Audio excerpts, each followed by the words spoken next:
Bueno, es un poco sobre las lecturas que mandaron antes. Quería ver si nos podrías contar un poco más sobre, bueno, en esa entrevista que te hicieron, tú lo nombras, ¿cómo aprendiste a pensar?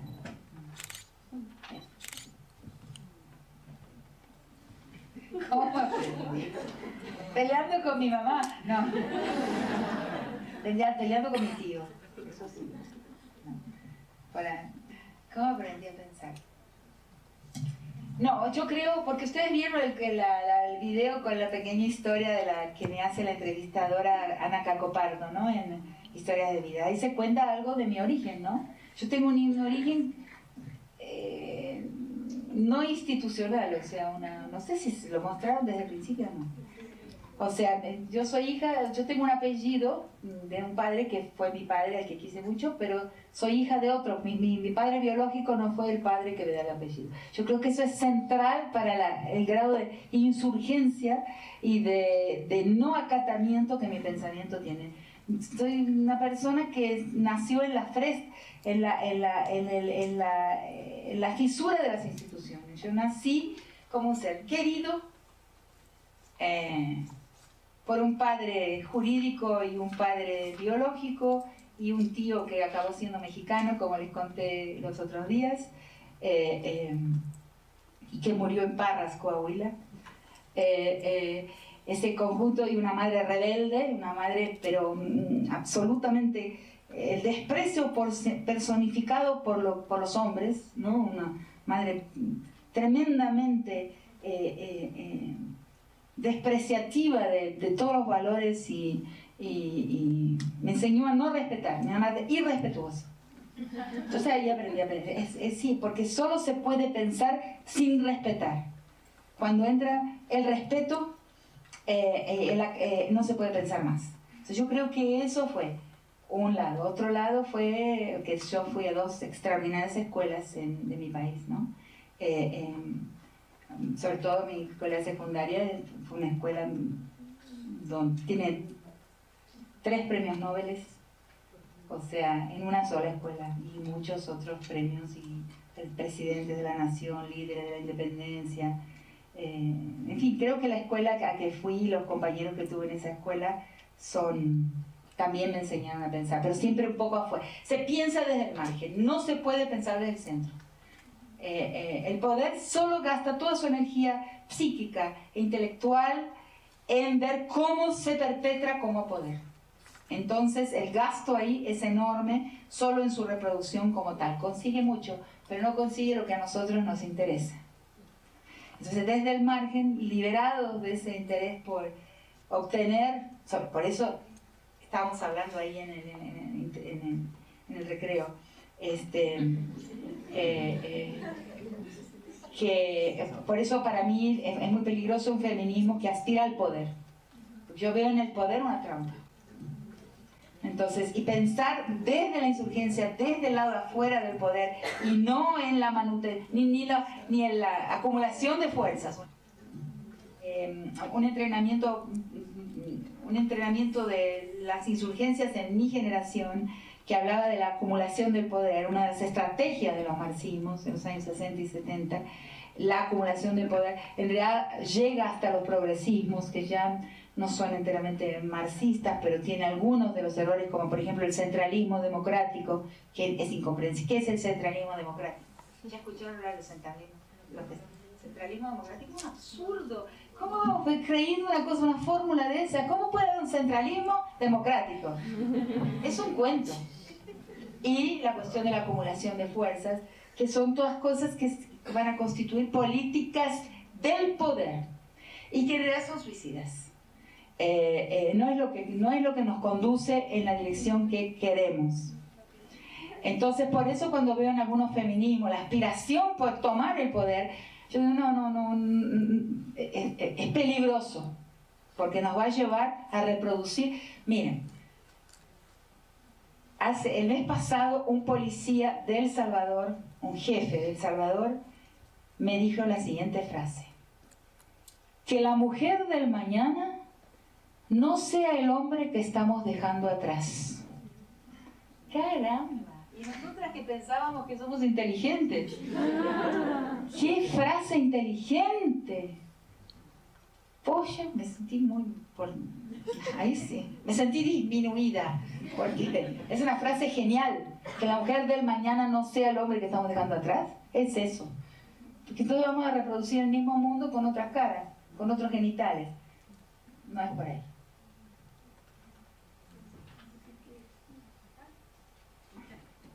Sí. Bueno, no, si quieres allá primero y luego... Sí, está perfecto.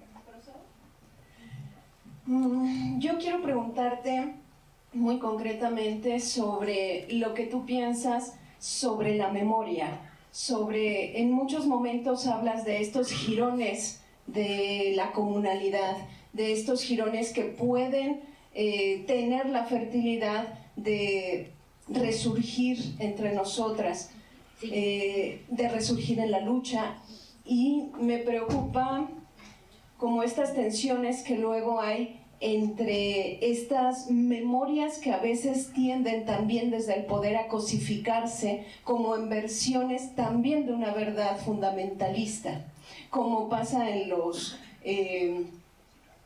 las capturas, por ejemplo, a veces de los museos de la memoria, donde en realidad ahí se condensan un montón de recuerdos potentes, donde están las emociones con razonamiento, es decir, al mismo tiempo, y no sé, preguntarte en ese sentido, esta producción epistemológica, sensible, que puede ser también el cultivo de una vía para procurarnos, ¿no? Porque, no sé, hay esas tensiones entre memoria, recuerdo, y cómo estas pueden producir ahora algo nuevo en los movimientos que defienden el territorio. Pero yo no los hablé como memoria, ¿eh? Sí. Eso es un tema que voy a tratar por la tarde, pero no hablé de los jirones de comunidad como memoria. Creo que vos estás hablando de una memoria que también Pilar Carveiro, que es una autora maravillosa que vive en México, es mexicana ya, ¿no? Que en su libro Poder y Desaparición en Argentina, ella habla de la memoria escaparate, ¿no? Que es una memoria que es el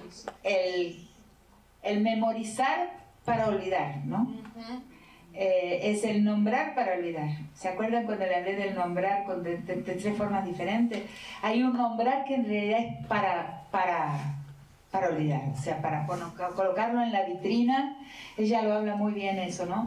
Y al colocarlo en la vitrina ya podemos olvidarlo porque ya está vitrinizado, ya está archivado. Entonces, ¿cómo no caer en ese tipo de memoria, no? Así es. Es un problema, ¿no? El monumentalismo, ¿no? El indio muerto es del indio monumentalizado, ¿no? Acá en México eso se ve muy bien, ¿no? Esos son todos los temas de la memoria. Como hay algunas sociedades que justamente prohíben. Pues hay un gran colega argentino, Mario Ruffer, profesor en la UAM de Xochimilco, que habla mucho de eso, de las memorias y del problema de las memorias, las temporalidades diferentes en que existimos, ¿no? Y hay muchas sociedades donde, por ejemplo, es prohibido hacer un monumento de un héroe, porque al hacer un monumento, ahí está muerto. Entonces es muy compleja esa cuestión, por eso yo no hablo de la política femenina como memoria, de los jirones de comunidad y los jirones de politicidad femenina como memoria, no como memoria, sino como continuidad, que no es lo mismo, porque se memoriza lo discontinuo, ¿no? Sí. Lo que se ha descontinuado necesita ser memorizado.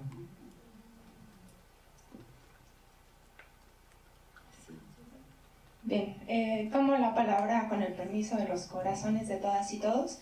Rita, más que una pregunta, aunque sí pues sí, es como ver tú cómo encuentras desde lo que yo he tomado como una posición de vida y de lucha, tú cómo encuentras la deconstrucción de esta colonialidad, de este patriarcado a través de el ataque al comercio del capital, al comercio tan plural, que no tiene que ver con la pluralidad dual, sino con la masificación de opciones. Yo ayer decía, bueno, bailemos, riamos, pero sin Coca-Cola, ¿no? Sin desechables, sin verdugo, riamos sin verdugo, pero también sin Netflix. ¿Cómo reducir a lo mínimo necesario ese consumo de un mundo en el que no podemos salirnos del todo, pero, o sea, no sé, yo apuesto a que desde ahí también se puede atacar el poder patriarcal. Gracias. Quiero decirles una cosa, ¿no? Que me está dejando un poco incómoda. Evidentemente yo pensé hasta un cierto punto, ¿no? Yo sí pensé algunas cosas. En cada respuesta que doy hay algo que está faltando, ¿no? No respondo todo lo que me has preguntado, ¿no? Porque es imposible también, ¿no? Por ejemplo, también me dejó incómoda cómo aprendí a pensar. Me quedé mal con la respuesta que di y bueno, transitando también por diversos países, ¿no? Porque ahora te contesto, pero porque la respuesta, ¿qué voy a contestar, no? Pensar para responder, ¿no? Pensar aquí y ahora para dar una respuesta, lanzando mano a lo que ya escribí, a lo que ya pensé. Aprendí a pensar también así. Nunca escribí algo que no quisiera resolver. Nunca en algo que escribí fui de lo ya sabido a lo ya sabido. No, mi escritura nunca fue burocrática, ¿no? Nunca simplemente codifiqué conocimiento en lo que escribí. Nunca fue una escritura de codificar conocimiento. Siempre fue una escritura de búsqueda. ¿Cómo entiendo esto? Y escribo para entonces ver cómo lo entiendo. Entonces ahí se aprende a pensar. O sea, lo que pasa es que nos enseñan mucho en la universidad que nuestra tarea es saber, conocer y codificar conocimiento. Y no pensar. Porque no sé si la respuesta que... Sí hay en ese elemento de que siempre fui un poco outsider de lo institucional por mi origen, ¿no? Que tengo un origen por fuera de las instituciones. Creo que es muy profundo, está en la base, lo he pensado mucho, ¿no? Entonces es irreverente, siempre soy irreverente. Por mucho tiempo fui irreverente de una forma instintiva. Y en un momento pensé que esa irreverencia... la empecé a pensar, o sea, ser reflexiva, una manera de agramaticalizar, de horizontalizar, de mover el suelo de la burocracia. Porque pienso la burocracia de una forma muy distinta a Weber hoy, ¿no? La burocracia es un blindaje del orden, es un blindaje del orden. Entonces, para mí el desblindar, el abrir, el vulnerar el orden, es como es la propia insurgencia femenina que necesita vulnerar el orden y todas las certezas, o sea, la desconfianza profunda de todas las certezas es de interés de las mujeres, ¿no? Y ahí podemos hacer una gran división entre mujeres que adhieren a las certezas y las hacen como un patamar en portugués, una plataforma de ejercicio del poder, y otro tipo de feminismo que lo que hace todo el tiempo es esa insurgencia subterránea de erosionar certezas. Yo creo que llega más lejos. Entonces, sobre la cuestión del comercio, o sea, yo creo que hay muchos caminos porque lo que está en el fondo es la búsqueda de un mundo en plural, y un mundo en plural es necesariamente un mundo no hegemonizado, que es necesariamente un mundo sin poder. Entonces, son varios los caminos posibles y simultáneos. Yo me hice una pregunta sobre eso en un momento en dos momentos, por coincidencia, por dos exposiciones que tuve que hacer. Bueno, el primer momento que me la hice es para una mesa redonda, de la que por casualidad ya les hablé, que la mesa redonda del título honoris causa para el juez Garzón en la Universidad Nacional de Quilmes, y que coincidió exactamente con la primera invasión de Irak. No le llamo guerra de Irak, le llamo invasión. Entonces, ahí una de las cosas que me pregunté es, ¿por qué porque todos los intentos de boicot, ¿no?, a los Estados Unidos, como ahora hay un proyecto mundial de boicot a los productos de Israel por la cuestión palestina, ¿por qué no se consiguió hacer el boicot? O sea, que las personas no consumieran, fue uno de los métodos, no consumieran nada que tuviera un ingrediente de los Estados Unidos muy difícil, ¿no? Y ahora después hay una permanente campaña a no consumir productos que tengan adentro el Estado de Israel, ¿no? Entonces, ¿por qué? Pero en el caso de Irak, el proyecto de no consumir era una lista muy restricta de productos, no consumir esto y esto. Me acuerdo que era un tipo de gasolina, ¿no?, de nafta, de benzina, no sé cómo le llaman en México. Había una lista de productos, pero no se consiguió. O dejar de consumir un día entero, no me acuerdo cómo era la pauta en ese momento, un día entero sin consumo, chao, y no se consiguió. Porque un día entero sin consumo sería capaz realmente de avalar, ¿no?, de avalar en español, de avalar el poder, ¿no? Pero no se consigue. Entonces ahí empiezo lo que hablo en esa mesa redonda y después se transforma en un texto que está publicado en, ¿cómo se llama el diario? La Jornada Semanal. Está publicado en un diario de Argentina y en la Jornada Semanal de México, y que se llamó El Grito Inaudible. Porque cuando el mal, o sea, la violencia es extrema y no tiene gramática, o sea, la violencia agramatical, que es la violencia de los dueños, o sea, había una pregunta ahí que estaba pendiente, o sea, la violencia se está volviendo irracional, ¿ve? Una compañera me preguntaba, ¿y por qué ahora se están violando los niños? Porque varones o mujeres grandes, o sea, se está expandiendo la faja de edad, ¿no? O niños más pequeños, o sea, pero hay una irracionalidad en la violencia. La violencia se vuelve desgramaticalizada, desreglada, y la palabra ahí es arbitrio, o sea, se vuelve arbitraria. Entonces, para mí, ese arbitrio de la violencia, que es algo que estamos viviendo en México, por ejemplo, es una expresión de la dueñidad. O sea, eso expresa la existencia el dueño. No necesita explicar. No hay ley que lo regule. Y cuando la violencia no tiene regulación identificable, tampoco puede ser expresada. Tampoco puede haber un discurso que capture la experiencia que estamos teniendo, que estamos padeciendo.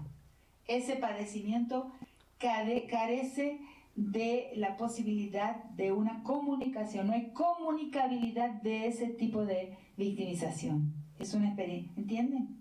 Porque lo agramatical no puede ser gramaticalizado en el discurso. Eso lo publiqué, debe estar en internet en algún lugar, en la Jornada Semanal. Entonces le llamo el grito silencioso. El grito de las víctimas, de los dueños, es un grito silencioso. No llega a destino, no toca el oído. Se replica en la dueñidad del hombre sobre el cuerpo de las mujeres, se replica en la dueñidad de las mafias en su territorio. Es un espíritu de la época, es una forma de dominio característica de la época presente. En mis análisis, espero estar equivocada, pero pensando llegué hasta ahí. Entonces tampoco es enteramente comunicable, y es por eso que las campañas de boicot al consumo, para mí está vinculado con escuché tu pregunta a partir de esto que ya había pensado. Las campañas de boicot al consumo se hicieron inocuas, el grito y la queja no llegó a destino. No sé si lo ves, si ves una respuesta a lo que me preguntaste, o yo empecé a contar algo que ya pensé. Sí, no, está bien. Yo solo lo pienso también como esta colonización del cuerpo, cuando tú decías, cuando uno se pone un crucifijo, tiene como esta apropiación del territorio del cuerpo. Y yo me pregunto si cuando uno se pone un Zara, digo, por decir como alguna, no tiene también esa representación de un cuerpo colonizado. Claro, lo que pasa es que no se puede, bueno, ahí viene otro tema, ¿no? Bueno, viene el mundo de las cosas, ¿no? La realización, o sea, los dos grandes proyectos históricos de los que hablo, el proyecto histórico de las cosas, o sea, la realización por las cosas y la realización por los vínculos, la inversión de vínculos, o sea, la destrucción de vínculos que los mato y los invierto en conseguir las cosas, ¿no? O sea, que es la destrucción de la familia. ¿Cuántos miembros de una familia extensa, dentro de la cual circulan recursos para amparar a todos sus miembros, se rompen, ¿no? Para que algunos que se vuelven más ricos dentro de esa familia extensa vayan en su camino de apropiación, de consumo de las cosas, y que han roto sus vínculos para no tener que seguir practicando la contraprestación y la reciprocidad por la que fluye lo necesario para la vida en esa familia extensa. ¿Entienden? Súper sinteticé, pero entienden lo que quise decir. Entonces rompo los vínculos para poder colocarme, para poder comprarme un coche. Si yo continúo reciprocando dentro de mi gran familia extendida, no me voy a poder comprar ese coche, ¿no? Entonces el individualismo, todo esto, que es el camino a las cosas, donde el consumidor acaba siendo cosa también, ¿no? Se acaba cosificando. Entonces está esto. Y luego el camino de que voy a decir, no me compro el coche, pero hago una fiesta. Yo tuve recibí varios relatos de personas que me dijeron, hubo un momento en que mi abuelo podía haber comprado este espacio aquí, en Bolivia, por ejemplo, me contó hace poco tiempo aquí, o hacer la gran fiesta familiar. Él decidió por hacer la gran fiesta familiar. Son alternativas extremas. Lo que yo creo, y eso sí advierto, es, por lo menos en mi propia vida, porque tenemos que vivir, es que no se puede ser purista. El purismo es un error occidental, es monoteísta. O sea, el purismo es el monopolio de la verdad. Solo esto, solo aquello. El mundo indígena sobrevivió porque no fue purista, porque pudo decirle sí a Dios y también a su cosmos propio. Entonces, yo creo que toda estrategia purista es suicida.